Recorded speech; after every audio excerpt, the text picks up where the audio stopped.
My name is Zhbankova, and I would like to present my research project that is Ukrainian identity and interaction, the relationship between language and identity.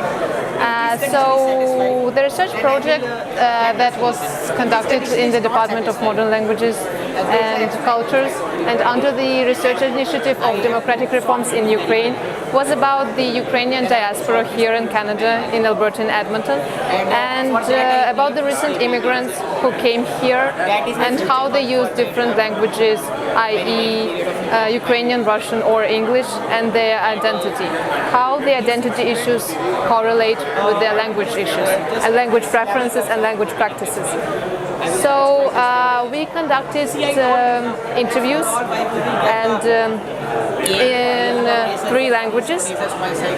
We asked about the cultural component of that the participants are involved in, how they interact with the Ukrainian community in Edmonton, what kind of languages do they use for different purposes, for example for work, to communicate with friends, or to keep in touch with their family in Ukraine, as well as their experience in Canada and the importance of language preferences and language issues both in Canada and whether they were important in Ukraine. So as the research project is still going on, we couldn't draw specific conclusions, but the estimated results are the following ones. We can observe that the identity and the language preferences tightly correlate with each other, and we understood that there are different cases, very different interesting cases of code switching. For example, between Ukrainian and Russian, when the participants spoke about something deeply Ukrainian, and that their identity has dramatically changed since they immigrated to Canada and since the Revolution of Dignity in Ukraine.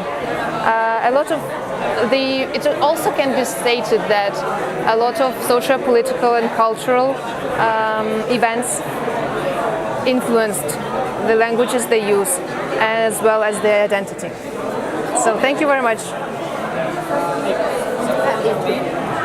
Victoria, what made you apply for this program?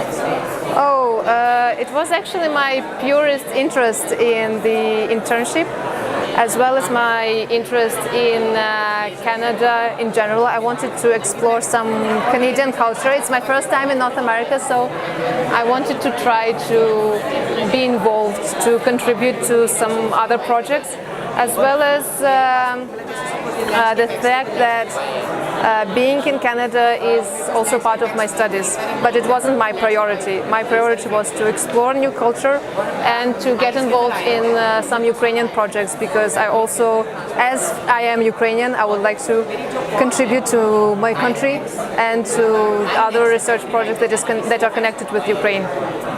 And before arriving in Canada, did you have any expectations?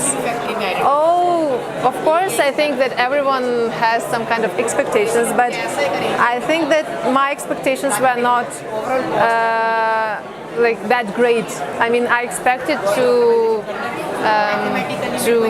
do this internship and to conduct some research and all this stuff, but actually it turned out to be much better than I expected, because I really like the process of collecting the data and interviewing the participants, because you can get involved in their experiences, their real hands-on experience in Canada.